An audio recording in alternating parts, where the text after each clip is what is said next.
ہے کہ نکل گیا. جب جھوٹ بولتے ہیں تو یہ سوچتے ہیں ایمان اندر ہے کہ نکل گیا. نماز نہیں پڑھتے ہیں یہ سوچتے ہیں یہ نور میرے اندر ہے کہ نکل گیا.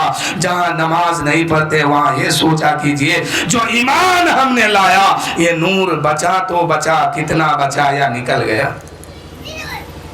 ایک آدھے کٹی منڈی جو کرنسی میں چھپا ہے اس نوٹ کے لیے بار بار ٹٹول ٹٹول کے دیکھتے ہیں کہ ہم نے رکھا تھا 1 لاکھ روپے ہے کہ نہیں ہے, ہے کہ نہیں ہے. لوگ اگر گھر کے اندر بھی رکھ دیتے تو وہاں بھی بار بار دھیان لگاتے کہ ہے کہ کوئی چرا لیا, ہے کہ کوئی اٹھا لیا, بار بار دیکھتے ہیں. یہ کرنسی کی حیثیت کیا ہے؟ اگر بھارت کی کرنسی ہے تو امریکہ میں نہیں چلتی ہے, اگر امریکہ کی کرنسی ہے سعودی عرب میں نہیں چلتی ہے. اس کی اوقات اتنی ہے کہ اگر ایک دیش سے دوسرے دیش میں اگر جانا چاہتے ہیں تو بیچ میں اس کو کنورٹ کیجئے, اس کو بدلیے, اس کو ایک دوسرے سے تال میل کیجئے. کیا مطلب؟ اس کرنسی کو اگر چلانا چاہتے ہیں تو بھارت سے اگر باہر جانا ہے تو وہاں کے کرنسی کو لینا ہوگا, یہاں کے چھوڑنا ہوگا. وہاں سے واپس آئیں گے وہاں کا چھوڑنا ہوگا, یہاں کا لینا ہوگا. لیکن ایمان کی کرنسی وہ کرنسی ہے جب کوئی بندے مومن وضو کر کے رات میں سو جاتا ہے تو اللہ تعالیٰ کے فرشتے جو ہے اس کی روح کو لے کر کے عرش کا طواف رات بھر لے کر کے کرتا ہے. جب کوئی مومن سوتا ہے تو اللہ کا فرشتہ اس کی روح کو لے کر کے عرش کا طواف کرتا ہے. کبھی سوچے ہیں کہ ہم جوا کے بھٹی پہ بیٹھے ایمان بچا کے گیا؟ کبھی نہیں سوچ رہے. ہم لوگوں کو پریشان کرتے ہیں, کسی کا حق لیتے ہیں, کسی کا حق دبا لیتے ہیں, اس وقت یہ خیال کرتے ہیں کہ ہمارا ایمان ہے کہ گیا. اس وقت خیال کیجئے ایسا نہ ہو کہ اس دنیا میں آنے کے بعد آپ پہلی بار اس دنیا میں آئے ہیں اور پہلی بار یہاں سے جائیں گے, نہ پھر کبھی آنا نصیب ہوگا نہ جانا نصیب ہوگا. کہ ایسا نہ ہو کہ ان چند دنوں کے اندر آپ کا آخرت خراب ہو جائے. جہاں ہمیشہ رہنا ہے وہاں کی فکر کیجئے. یہ دنیا ہے, دنیا اس دنیا سے کیا ہے مطلب؟ یہ دنیا تو ایک کوڑا کرکٹ کا ڈھیر ہے. اللہ کے نزدیک یہ دنیا ایک مچھر کے پر کے برابر بھی کوئی حیثیت نہیں رکھتی ہے. جس دنیا کو ہم اور آپ آج خریدنے کی کوشش کرتے ہیں, لوٹنے کی کوشش کرتے ہیں, اسی دنیا کو بسنے کے لیے, اسی دنیا میں رہنے کے لیے اپنا آخرت خراب کر دیتے ہیں, اپنی آخرت کو برباد کر دیتے ہیں. تو میرے دوستو یہ دنیا اللہ کے سامنے ایک مچھر کے پر کے برابر بھی یہ طاقت اور حیثیت نہیں رکھتی ہے. اگر اس دنیا کی اوقات اللہ کے سامنے ایک مچھر کے پر کے برابر ہوتی تو کسی مشرک کو اللہ تعالیٰ ایک گھونٹ پانی بھی نہیں دیتا. لیکن اللہ تعالیٰ سب کو دیتا ہے. کہے کہ اس دنیا کی کوئی حیثیت نہیں ہے. غوث اعظم نے فرمایا کہ جس کا دل حسد سے پاک ہوگا اسی کے دل میں میری محبت بسے گی. آج لوگ بھائی بھائی سے دشمنی ہے, رشتہ داروں سے رشتہ دار دشمن بنے ہیں, ایک دوسرے سے ہر آدمی پریشان ہے, ایک دوسرے سے آدمی جلنے لگتے ہیں. تو میرے بھائی یہ سب بات اپنے دل سے ہمیشہ کے لیے نکال دیجئے. اگر کوئی آپ کو پریشان کرتا ہے تو یہ فیصلہ اللہ کی بارگاہ میں چھوڑ دیجئے. آپ فیصلہ کریں گے اپنی طاقت کے بل پر. اللہ تعالیٰ جس دن فیصلہ کرے گا وہ اپنے حیثیت کے بل پر کہ ان کی طاقت کیا ہے, اور اس کے طاقت کے سامنے کسی کی طاقت نہیں چلتی ہے. اس کے طاقت کے سامنے, اللہ کے سامنے کسی کی طاقت کام نہیں آتی ہے. وہ جس دن کہہ دے گا نا کہ ایک نس ادھر سے ادھر خالی ہلا دے گا نا تو پورا شریر بیکار اپاہج بن جائے گا. آج جس شریر کو اللہ تعالیٰ نے یہ قوت دیا کہ آپ اس کو کبھی اٹھا رہے ہیں, بیٹھا رہے ہیں, ہلا رہے ہیں, ڈلا رہے ہیں, لے کے چل رہے ہیں, گھوم رہے ہیں, پھر رہے ہیں, کوئی پیسہ خرچہ نہیں, آپ آرام سے لے کے چلتے ہیں. اسی شریر کو اللہ کے لیے اور اللہ کے رسول کے لیے جو محبت کرتے ہیں وہ محبت اسی دل میں بسائیے، تب جا کے آپ کا شریر بھی کامیاب ہے، آپ کی محبت بھی کامیاب ہے، آپ کا دنیا میں آنا بھی کامیاب اور دنیا سے جانا بھی کامیاب ہے۔ آج لوگ شریر صحیح سلامت ہے، چاہے عورت ہو یا مرد ہو، پورے بدن ٹھیک ٹھاک ہے، پھر بھی نماز پڑھنے کے لیے تیار نہیں ہے اور سوچتے ہیں بڑھاپا میں نماز پڑھیں گے۔ اللہ تعالیٰ کو زیادہ پسند جوانی کی عبادت ہے۔ بڑھاپے میں کیا عبادت کریں گے؟ اگر ایک نس ادھر سے ادھر ہو گیا نہ صحیح سے سجدہ کر پائیں گے، نہ صحیح سے بیٹھ پائیں گے، نہ صحیح سے کھڑا ہو پائیں گے، عبادت کیا کریں گے؟ اصل تو عبادت جوانی میں ہے۔ بس اب مختصر انداز میں ایک واقعہ بڑے پیر دستگیر کے شان میں سماعت کیجیے۔ ایک شخص جو ہے حضرت غوث پاک کی بارگاہ میں آیا اور کہنے لگا حضور آپ ہمیں مرید کر لیجئے۔ غوث پاک نے فرمایا ہاتھ بڑھاؤ میں تمہیں مرید کر رہا ہوں۔ ہاتھ میں ہاتھ دیا۔ اب غوث کے ہاتھ میں ہاتھ دیا، ان کا مرتبہ کیا ہوگا؟ غوث پاک نے توبہ کرائی اور فرمایا کہ کہو کہ آج سے میں جھوٹ نہیں بولوں گا، کہا آج سے میں جھوٹ نہیں بولوں گا، کہا آج سے میں غلط کام نہیں کروں گا، کہا آج سے میں غلط کام نہیں کروں گا، کہا آج سے میں کسی کو ماروں گا نہیں، پیٹوں گا نہیں، کسی کی چغلی نہیں کروں گا، کہا حضور سب منظور ہے۔ جب غوث پاک پہنچے کہ آج سے شراب نہیں پیوں گا کہو، کیونکہ غوث پاک جانتے تھے کہ یہ آنے والا سامنے جو بیٹھا ہے نا یہ شراب کا عادی ہے۔ کہا کہ اے شخص کہو، غوث پاک نے فرمایا کہو آج سے شراب نہیں پیوں گا۔ اس نے ہاتھ کھینچ لیا، کہا حضور یہ بات رہنے دیجئے، میں آپ کی ساری شرطوں کو ماننے کے لیے تیار ہوں اور بس مجھے آپ شراب پینے کی اجازت دے دیجئے۔ غوث پاک نے فرمایا یہ حرام ہے، یہ حرام ہے، اس سے تمہیں توبہ کرنا ہوگا۔ کہا کہ نہیں میں توبہ نہیں کروں گا، آپ کو مرید کرانا ہے تو کیجئے نہیں تو ہم چلتے ہیں۔ غوث پاک نے فرمایا اچھا آج تک تو میرے دربار سے یوں ہی کوئی خالی گیا نہیں، اب تو کہتا ہے کہ کرنا ہے تو کرنا تو ہم چلتے ہیں۔ تو کہا لے میں تیری شرط تو نہیں مانتا ہوں اس لیے کہ یہ شرط حرام ہے، شراب پینا حرام ہے، میں اس بات کو اجازت تو نہیں دیتا ہوں، لیکن میں تمہیں ایک بات کہنا چاہتا ہوں، اگر تم مان لو تو میں آگے تمہیں بتاؤں گا۔ کہا کہ ہاں بتائیے۔ کہا کہ ٹھیک ہے تم شراب پینا، میں تیری شرط کو نہیں مانتا ہوں۔ غوث پاک نے نہیں مانا، کہا صرف اجازت دی کہ تم پینا، لیکن میری ایک شرط ہے کہ جب بھی شراب پینا تو مجھ سے چھپ کر کے پینا۔ غوث پاک نے کیا کہا کہ مجھ سے چھپا کے پینا، مجھے دکھا کے مت پینا۔ اس نے کہا حضور شرط منظور ہے، آپ میری یہ بات مان لیجئے، ہم آپ کی وہ بات مان لیتے ہیں۔ کہا کہ ٹھیک ہے۔ غوث پاک نے مرید کیا، مرید کرنے کے بعد وہ شخص اپنا گھر گیا، مرید ہونے کے بعد گھر میں گیا ہے تو کیا دیکھتا ہے اس کے گھر کے لوگ کیا دیکھتے ہیں کہ واہ اچانک ایک شرابی سدھر گیا، اچانک ایک شرابی سنبھل گیا اور نماز میں کھڑے ہو گئے، اللہ اکبر کہا کہ نماز شروع کر دی۔ کبھی اذان دیتے ہیں، کبھی نماز پڑھتے ہیں، کبھی روزہ رکھتے ہیں، کبھی عبادت میں مشغول ہو گئے۔ گھر کے لوگ تو بہت خوشی منائے کہ اللہ کا کرم ہوا، اس نے تو سچے دل سے توبہ کیا ہے اور یہ سدھر گیا ہے۔ ایک دن دل نے کہا کہ ارے بڑے پیر نے تو اجازت دی تھی کہ شراب پینا تو میرے سامنے مت پینا، چھپا کے پینا۔ یہ کیا کیا، بازار گیا، جا کر کے مے خانے میں پہنچا، شراب کا بوتل خریدا، شراب خریدنے کے بعد جیب میں ڈالا، چھپایا، گھر لے کر کے آیا، آ ہی رہا تھا کہ راستے میں رات ہو گئی، اندھیرا چھایا۔ اس نے کیا کیا، چادر ٹانا، وہیں بیٹھا اور شراب کا ڈھکن کھولا، کیونکہ بے چینی تھا، اندر پریشان ہے اندر سے۔ کہا کہ اب میں گھر نہیں جاؤں گا, یہیں پیوں گا. ڈھکن کھولا, جو ہی منہ کے قریب کیا, آواز آتی ہے, اے نادان, کیا تو اپنے پیر کا وعدہ بھول گیا؟ تیرے پیر نے کہا تھا کہ پینا مگر میرے سامنے مت پینا. نظر اٹھا کے دیکھ, تیرا پیر تیرے سامنے ہے.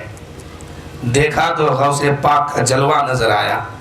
شراب کا بوتل پھینکا اور وہاں سے دوڑتے ہوئے گھر آیا. اب سوچا کہ گھر والے کو جگاؤں گا نہیں, کسی طرح گھر میں گھسا اور جا کے سو گیا. بیوی پوچھ رہی تھی کیا ہوا؟ کہا کچھ نہیں, تم چپ چاپ مار کے سو جاؤ, آج میں چوری میں پکڑا گیا ہوں.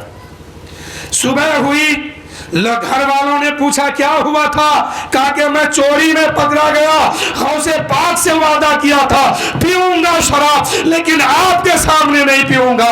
پتہ نہیں کون جا کے غوث پاک کو خبر کر دیا. غوث پاک سامنے آ گئے, میں رنگے ہاتھوں پکڑا گیا ہوں, آج سے میں نہیں پیوں گا. پھر کچھ دن گزرا, پھر کہا کہ ارے وعدہ تو کیا تھا, سامنے نہیں پیوں گا, چلو لے کے آتے ہیں.